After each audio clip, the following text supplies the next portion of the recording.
Welcome, everybody. Simon Rosenberg from Hopium Chronicles. We're here with another one of our candidate interviews of the intrepid Democrats who are running to flip the House in this election cycle.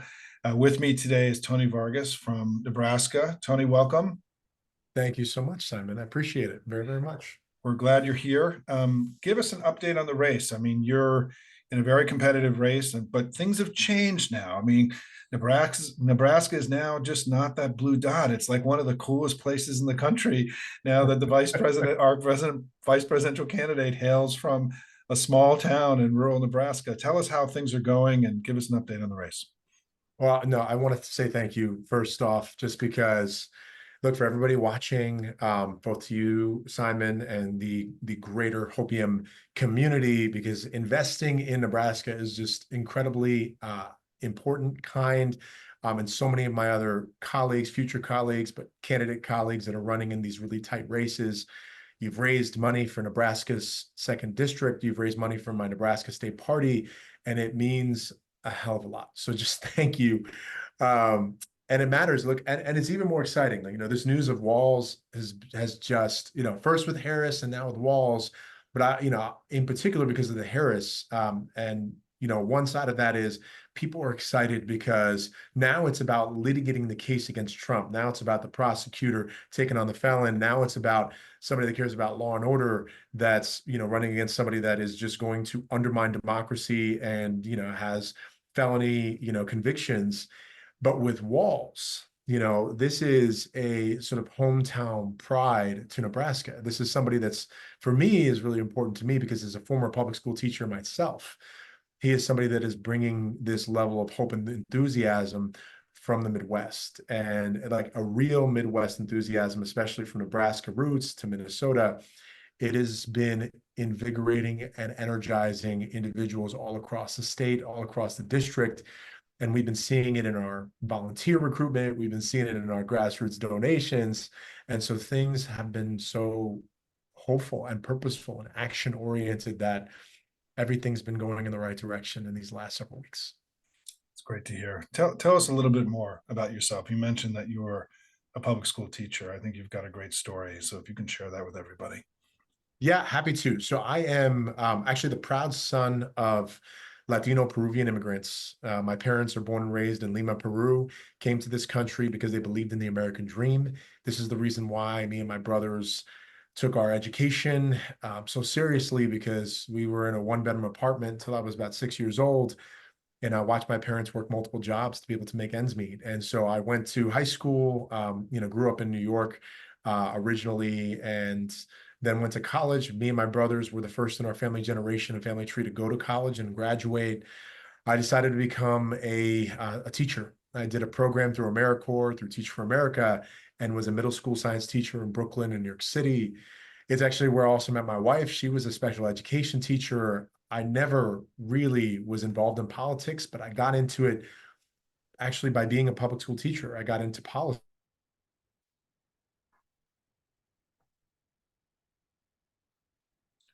Hey, Tony, With my kids, I became a teacher trainer. And is everything okay? We had a little bit of a blip, but let's keep going, and I will try to take that out on the back end. Got it. So yeah, I was a middle school science teacher. My wife is a special education teacher. And it has been really, really important to me and my background, my education background. So this is how I got into public service, is by becoming a teacher. And I started working in schools all over New York City. I started working in schools all over the country, working to improve outcomes for kids and families. And the reason why Nebraska became my home is because my wife's parents and family is all born and raised Nebraskans. And this became our home. This became our community. And it was nice having family all over the state, from as far out as Scottsbluff and Gering to Omaha on the East Coast. And so it's been wonderful. Nebraska's been really great to us. We've been here now for 12 years. And my wife is an attorney working in education law. She helps families navigate the education system, their special education rights. And I got Fortunate enough, privileged enough to be elected into office. I've been a school board member for about 3.5 years, and I've been a state senator for 8 years, and very, very proud Democratic state senator in a very red state. But I get things done. I've been working on, I think I passed more than 65 bills into law in the state of Nebraska. I've been elected to leadership for 4 of my last 8 years. I've been a vice chair of the executive board. I've been the longest serving member of the executive board right now, 6 of my last 8 years, working on issues, trying to solve Nebraska's most pressing issues. And I've also been a member of our budget committee, focusing on making sure we're investing in education and healthcare and job creation. And I've been blinked now, and it's been about 12 years in elected office later, and now running for Congress to represent an amazing community in Nebraska's second. Tell us about what the issues are when you go door to door and you talk to folks. What comes up the most? I mean, what do you think is going to really drive this election? And obviously, talk a little bit about the incumbent and how you're positioning against the incumbent. So this has been is incredible, both because we ran 2 years ago and we were the fifth closest election against a Republican incumbent across the country 2 years ago. It's 5,800 votes, about 2.5%. And I'm running against Don Bacon again. So he's been there for now, will be there for 10 years. And I think a couple of issues come up, and they're really tied to him. The reason why people are tired of Don Bacon in this district is because he is this prototypical MAGA extreme right enabler, where he has no real opinions of his own. There's been times where he tries to exhibit independence, but he votes with, the MAGA Republicans 90% of the time. He refuses to call them into question. He's enabled them. He's called Jim Jordan a really good guy, and he has made up excuses for insurrectionists, once again saying some of those people are his friends. And in a district like ours, which actually is incredibly independent, and you have far left to far right, but there's a big group of people in the middle that really represent this district. He's alienated the large majority of people in the middle. And these individuals that want somebody that's going to stand up against somebody trying to undermine our democracy and that tries to sell us out like Donald Trump has, it really pisses them off and makes them really frustrated. And I think the frustration for them comes from, we expect somebody from with a military background to actually being able to stand up for rule of law and stand up for our democracy. And they see that he is unwilling to do that, and so the fact that Bacon has endorsed Trump not once, not twice, but 3 times now, and endorsing him this time again, and is just leading the charge with just supporting him without really questioning him, really upsets people in this district. And they expect more and they expect better. And then the issues that really matter is reproductive freedom is a really big issue in the district. People are mad because 2023 last year, the legislature passed a 10-week abortion ban. And it happened because Bacon supported many people that actually won the election for the state legislature. And they were some of the deciding votes in 2023. And he endorsed them. And now we have a 10-week abortion ban. And he is partly to blame because he endorsed all these extreme MAGA right that pushed this. And in that same vein, he was an original co-sponsor of the Life of Conception Act. He didn't only just co-sponsor it once, he co-sponsored it 3 different times. No exceptions for the life of the mother or for rape or incest, and no carve out for IVF. And this is catching up with him. He's even tried to scrub his website of any mention of being pro-life, and his A ratings from some of these really, really pro-life groups or anti-choice groups. Because it's so unpopular in the district, he is trying to step away from it, but we're not letting him off the hook. Second thing is cost of living. He is terrible. He's voted against lowering prescription drug costs. He has voted against lowering health insurance premiums. He's voted against a middle-class tax cut. Whereas I've actually worked across the aisle. I've voted for 2 of the largest property tax cuts in state history in Nebraska. I voted for about $6 billion of tax relief. Fiscally conservative, but also want to protect people's reproductive rights and freedoms and make sure we're supporting LGBTQ rights and making sure we are advancing, and addressing climate change. And so he has refused to actually address cost of living in his time in Congress and just touts this tax cut that he did with Trump on behalf of billionaires and the ultra wealthy as his biggest crowning achievement. And so we're taking him to task on these issues. These are the big issues that come up in the campaign. And tell us a little bit more about the district and just any other information you have about fundraising and polling, or just I know things have changed and gotten better, and there's, for many people, right, things feel very different than they did a month ago, but do a little bit of that part, Yeah. the sort of the nuts and bolts of it all. So one, we are incredibly excited in this district. Things are going in the right direction. We had a poll that was done just about a day after the Biden debate. And in that poll, we are up by 2%. We're up 46% to 44, Wow. with about 10% undecided in the district. And we are incredibly excited about this because it builds on where we were 2 years ago. 2 years ago, we were either even up by one or down by one, but there was a lot more undecideds, close to about 15 to 20% more undecideds. And in this, being at 46 to 44 and being up by 2 at this point is incredibly good for us, where we wanted to be. And we're outperforming with Republicans. We're outperforming with independents nearly 2-1. So it feels really good where we are in polling.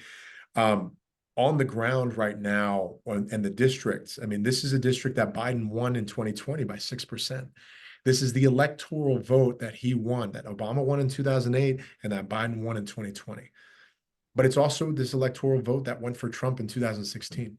Right. And gerrymandered the district and made it about 1 to 2% more red in 2022. And so this district is truly a flip opportunity that Trump and the MAGA right are trying to identify. They're trying to flip it back to Trump. And so we are not only running this race on our behalf, we're trying to get Democratic turnout, independent turnout that's going to help the up ballot, because we have name recognition built up from these last 2 years and my 12 years in office.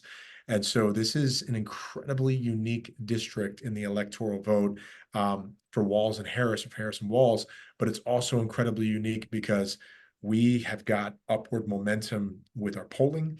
We have raised $4.2 million in this race. We have raised more from Nebraskans also than any Democrat or Republican candidate in history has ever raised at this point.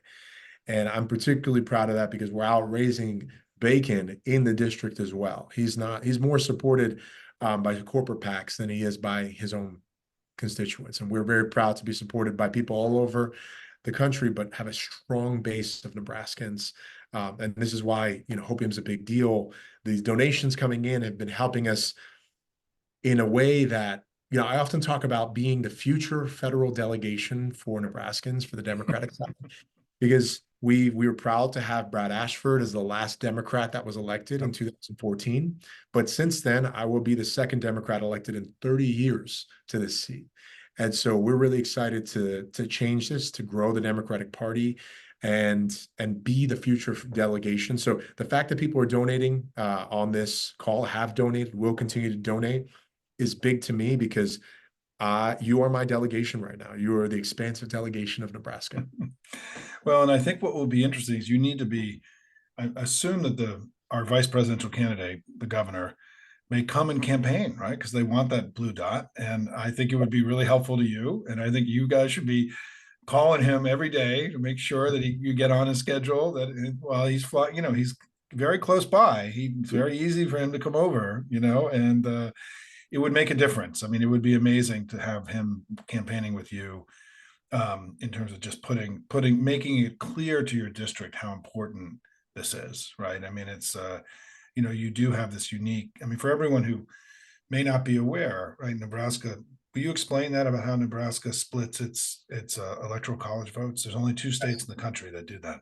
Yeah, so we have a history of we have a law that says that we split our electoral votes by congressional districts. And so the Nebraska second district is its own electoral vote.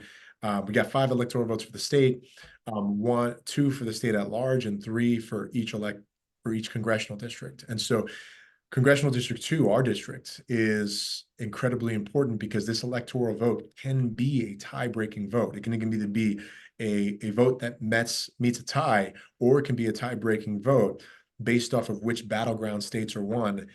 It can come down to this district. And so It's a history that we take very, very seriously here. The constituents actually love this, and it's Democrats and Republicans alike, because it means that you have to fight to earn the vote of the people here.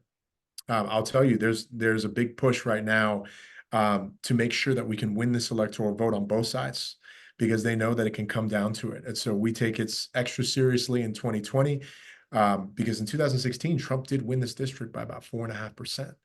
And so it's not a sure thing. And so we're doing everything we can to get the vote out. We're doing everything we can to build up.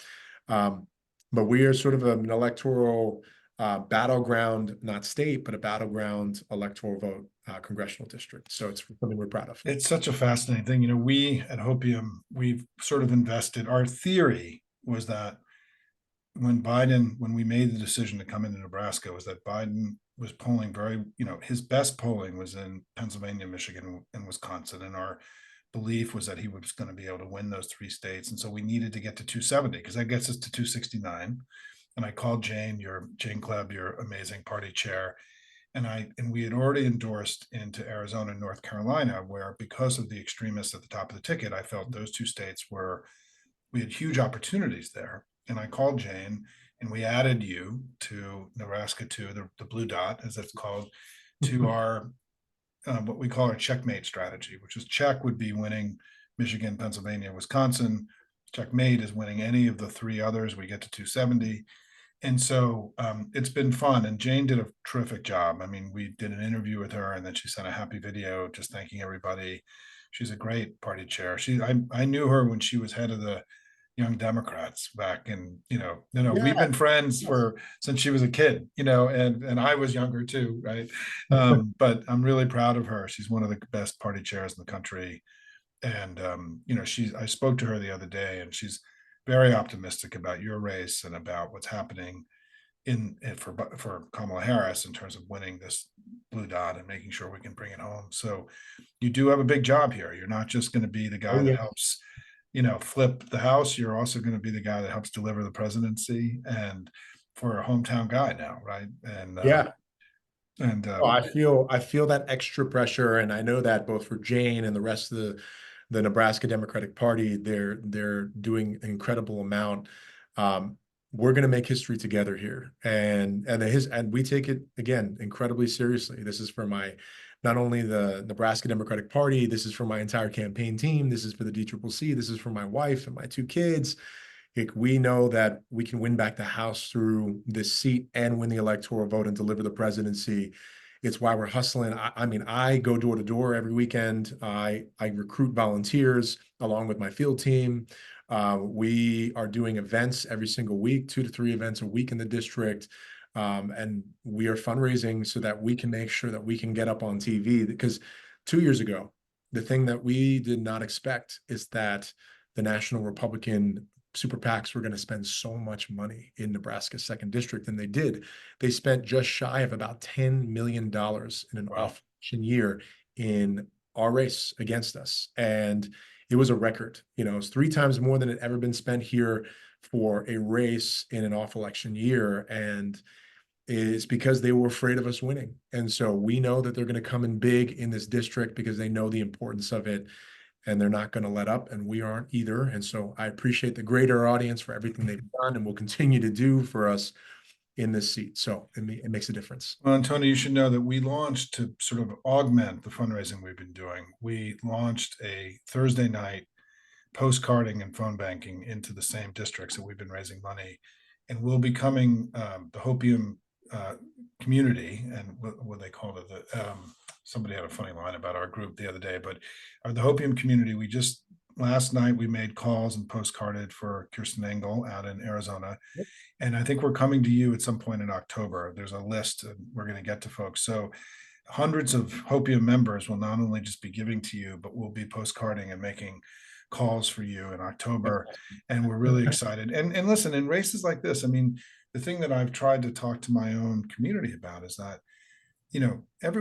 the presidential campaign has hundreds of thousands of volunteers. Now, you have a lot of volunteers, but for us to come in and make 10, 20, 30, 40,000 phone calls in a single night, is a big deal in a race Huge. like this. And so, that's what our hope is, that we did 4,000 postcards last night to prime Dems. And we're going to be, if we can get we're hoping to get 5, 6, 7, 800 people every Thursday to be making calls and postcarding. And in races like this, particularly as people now are open to hearing from us, right? I mean, that's the other thing, that we're hearing from people all over the country, that the canvassing and the phone calling, people are open. They're answering the phone. They're answering the doors. They're excited to hear from people. So it's also a joyous time to be doing the work, because there's such a positive reception. And so for any of you who are watching, please make sure that in addition to helping Tony financially and our whole team, sign up for our Thursday night events. They're really important. We've had a great turnout so far, but we need more, and we need to get bigger, because it's game time for all of us. And so, Tony, good luck. Thank you so much. Anything else you want to share with anybody before we go? I just, again, to the greater Hopium community, thank you, Simon. Thank you so much. And thank you for caring about democracy. Kirsten is an example, and so many other of these these districts that are going to make the difference. They are friends and they are future colleagues. And so I appreciate you investing in us. And thank you for investing in Nebraska's 2nd district, because again, we're going to make history here. And it's going to be not only because of the electoral vote, it's going to be winning back the House. And as a proud father, a young, Latino son of immigrants, former teacher, getting elected to Congress, I want to try to represent everybody in my district. Thank you for making that possible. Thank you, Tony. Good luck, brother. And we'll be in touch. Okay. Thanks, man.